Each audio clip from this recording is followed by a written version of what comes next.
الحمدللہ رب العالمین والصلاة والسلام علی سید المرسلین اما بعد فاعوذ باللہ من الشیطان الرجیم بسم اللہ الرحمن الرحیم الصلاة والسلام علیک یا رسول اللہ وعلی آلک واصحابک یا حبیب اللہ الصلاة والسلام علیک یا نبی اللہ وعلی آلک واصحابک یا نور اللہ۔ قبر کا سفر ہم سب نے کرنا ہے۔ آج ہمارے گھر میں لائٹ جائے تو جنریٹر ہونا چاہیے۔ گرمی میں بغیر لائٹ کے جس کو نیند نہ آتی ہو، نرم تکیہ نہ ہو تو نیند نہ آتی ہو، نرم بستر نہ ہو تو جسے نیند نہ آتی ہو، جس کے کمرے میں اگر اندھیرے میں کوئی چھوٹا سا کیڑا آ جائے، کوئی چوہا آ جائے، چھپکلی آ جائے تو جس کی چیخ نکل جاتی ہو، جس کو اکیلے کمرے میں اندھیرے میں ڈر لگتا ہو، ہم جیسا کمزور انسان جب قبر میں جائے گا تو سوچو وہاں اگر اللہ نہ کرے جہنم کی آگ بھڑکا دی گئی، وہاں اگر اللہ نہ کرے سانپ اور بچھو آ گئے، ادھر تو میرے اور آپ کے جسم پر کوئی کیڑا آئے تو فوراً ہٹا دیتے ہیں، اس وقت تو کیڑے ہوں گے تو بھی بندہ نہیں ہٹا سکے گا، وہ دیکھ رہا ہوگا کہ میرے جسم پر کیڑے رینگ رہے ہیں، مگر یہ طاقت نہیں ہوگی کہ اپنے آپ سے اسے دور کر سکے۔ اے میرے پیارے اسلامی بھائیوں اور مدنی چینل کے ناظرین، آپ کا کبھی نہ کبھی تو قبرستان جانے کا اتفاق ہوا ہوگا نا۔ یہ جو قبریں اوپر سے ساری ایک جیسی دکھائی دیتی ہیں، اندر سے ایک جیسی نہیں ہوتی ہیں۔ دنیا میں اگر آپ کسی ایک کالونی میں جائیں، غریبوں کی آبادی میں جائیں تو مکان دیکھ کر پتہ چل جاتا ہے غریب رہتے ہیں ادھر۔ امیر کے علاقے میں جائیں تو کوٹھیاں دیکھ کر سمجھ آ جاتا ہے کہ ان کوٹھیوں میں امیر اور سکون سے رہنے والے رہ رہے ہیں، مگر قبروں کو دیکھ کر پتہ نہیں چلتا۔ دکھتی ساری ایک جیسی ہیں مگر ہر قبر کی داستان جدا ہے۔ کوئی تو قبر میں جنت کی نعمتیں لوٹ رہا ہے، کوئی تو قبر میں جلوائے مصطفیٰ میں گم ہے، کسی کی قبر میں تو جنت کی کھڑکی کھلی ہوئی ہے، کوئی تو اپنی قبر میں نم کا نومت العروس کے مزے لوٹ رہا ہے، کسی کو تو قبر ایسے دبا رہی ہے جیسے ماں گود میں اپنے بچے کو پیار سے دباتی ہے۔ مگر اسی قبرستان میں کوئی قبر ایسی بھی ہوتی ہے پیارے اسلامی بھائیوں، جس میں سانپ اور بچھو اس قبر والے کو عذاب دے رہے ہوتے ہیں۔ میرے آقا نے اس طرح انگلیاں کر کے بتایا، عذاب کی ایک صورت سرور کائنات علیہ الصلوۃ والسلام نے اس طرح کر کے بتائی کہ بے نمازی کو قبر ایسے دبائے گی کہ جیسے پسلیاں ٹوٹ پھوٹ کر ایک دوسرے میں پیوست ہو جائیں گی۔ کسی کو قبر نے چکنا چور کر دیا ہوتا ہے، کسی کی قبر میں جہنم کی کھڑکی کھلی ہوتی ہے، اسی قبرستان میں کسی قبر میں آگ بھڑک رہی ہوتی ہے۔ اشجع الاقرا، حدیث میں اس سانپ کا نام بھی بیان کیا گیا۔ اللہ جس سے ناراض ہو، اشجع الاقرا، اندھا سانپ ہے جو قبر میں مردے کو ڈنک مارے گا تو 70 گز مردہ زمین میں دھس جائے گا۔ یہ عذاب بھی احادیث میں ہی بیان ہوا۔ اے پیارے اسلامی بھائیوں، یہ زندگی تو تھوڑی ہے نا، وہ زندگی بڑی ہے۔ اس دنیا میں کم رہنا ہے، اس دنیا میں زیادہ رہنا ہے، تو پھر کیوں نہ ادھر کی بات کریں۔ جلیل القدر تابعی سیدنا حسن بصری رحمت اللہ تعالی علیہ ایک بار اپنے گھر کے دروازے پر تشریف فرما تھے، وہاں سے ایک جنازہ گزرا، آپ بھی اٹھے اور جنازے کے پیچھے چل دیے۔ جنازے کے نیچے ایک چھوٹی بچی زاروں کتار دوڑتی ہوئی اس جنازے کے ساتھ ساتھ جا رہی تھی اور کہہ رہی تھی، اے بابا جان، آج مجھ پر وہ وقت آیا ہے کہ پہلے کبھی نہ آیا تھا۔ حضرت سیدنا حسن بصری رحمت اللہ تعالی علیہ نے جب یہ درد بھری آواز سنی تو آنکھیں اشکبار اور دل بے قرار ہو گیا۔ دست شفقت اس یتیم بچی کے سر پر پھیرتے ہوئے آپ نے فرمایا، بیٹی تم پر نہیں، تمہارے مرحوم بابا جان پر وہ وقت آیا ہے جو آج سے پہلے ان پر کبھی نہ آیا تھا۔ دوسرے دن آپ نے دیکھا کہ وہی چھوٹی بچی آنسو بہاتی ہوئی قبرستان کی طرف جا رہی ہے۔ باپ سے بڑی محبت تھی، اس سے رہا نہیں جا رہا تھا، وہ قبرستان جا رہی ہے۔ سیدنا حسن بصری رحمت اللہ تعالی علیہ بھی حصول عبرت کے لیے اس بچی کے پیچھے پیچھے قبرستان کی طرف چل دیے۔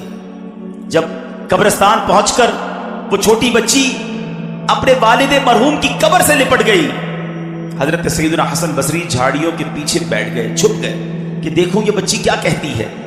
وہ چھوٹی بچی اپنے رخسار اپنے بابا جان کی قبر کی مٹی سے لگا کر کہتی ہے، اے بابا جان، آپ نے اندھیرے میں چراغ اور غم خار کے بغیر قبر کی پہلی رات کیسے گزاری؟ اے بابا جان، کل رات تو میں نے گھر میں آپ کے لیے چراغ جلایا تھا، آج رات قبر میں چراغ کس نے روشن کیا ہوگا؟ اے بابا جان، کل رات گھر کے اندر میں نے آپ کے لیے بچھونا بچھایا تھا، آج رات قبر میں بچھونا کس نے بچھایا ہوگا؟ اے بابا جان، کل میں نے آپ کے جسم پر چادر اڑائی تھی، آج رات آپ کو قبر میں کس نے چادر اڑائی؟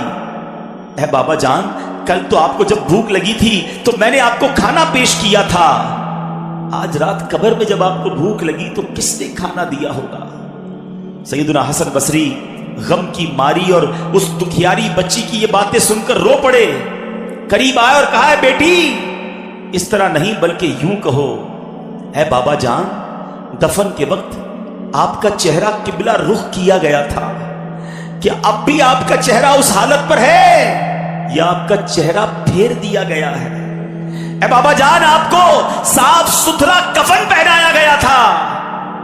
اے عاشقان رسول، ذرا اپنا سر جھکا کر آنکھیں بند کر کے اپنے بارے میں سوچو، جب ہم قبر میں جائیں گے تو ہمیں بھی ہمارے دوست قبر میں ایک چہرہ تو قبلہ رو کر دیں گے نا، کفن تو صاف ستھرا پہنائیں گے، مگر اس کے بعد کیا ہو سکتا ہے؟ سیدنا حسن بصری کہتے ہیں، اپنے والد سے یہ پوچھو کہ بابا جان، کل تو آپ کو صاف ستھرا کفن پہنا کر دفنایا گیا تھا، کیا اب بھی وہ صاف ستھرا ہے؟ اے بابا جان، آپ کو قبر میں صحیح اور سالم بدن کے ساتھ رکھا گیا تھا، کیا اب بھی جسم سلامت ہے یا اسے کیڑوں نے کھا لیا ہے؟ اے بابا جان، علماء فرماتے ہیں قبر کی پہلی رات بندے سے ایمان کے بارے میں سوال کیا جائے گا تو کوئی جواب دے گا، کوئی مایوس رہے گا، آپ نے اس سوال کا درست جواب دیا یا آپ ناکام رہے ہیں۔ اے بابا جان، کل جب میں آپ کو پکارتی تھی تو آپ مجھے جواب دیتے تھے، آج میں کتنی بدنصیب ہوں کہ قبر کے سرانے کھڑی ہو کر پکار رہی ہوں، مگر مجھے آپ کے جواب کی آواز سنائی نہیں دیتی۔ اے بابا جان، آپ تو مجھ سے ایسے جدا ہوئے کہ قیامت تک دوبارہ نہیں مل سکتے۔ اے خدائے رحمان، قیامت کے میدان میں مجھے اپنے بابا جان کی ملاقات سے محروم نہ کرنا۔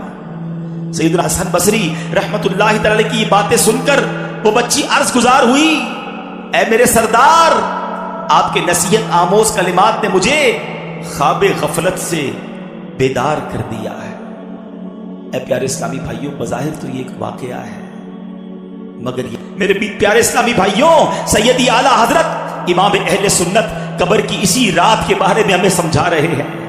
ارے یہ بھیڑیوں کا بن ہے، شام آ گئی سر پر، کہاں سویا ہے مسافر، ہائے کتنا لا ابالی ہے، اندھیرا گھر اکیلی جان،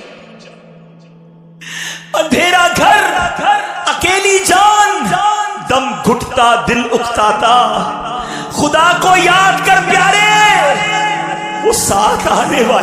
دنیا سے جانے والوں کو یاد رکھنا چاہیے۔ آہستہ آہستہ یہ رسم بھی ختم ہوتی جا رہی ہے، بات بھی کم ہوتی جا رہی ہے۔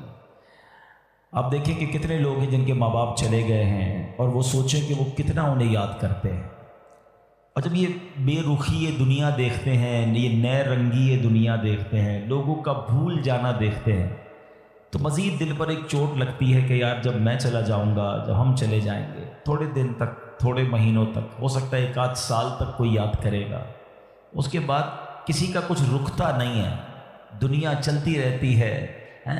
وہ کہتے نا، ایک قبر پر ایک کتبہ لگا ہوا تھا، مجھے لگتا تھا میں اہم تھا اور یہی میرا وہم تھا۔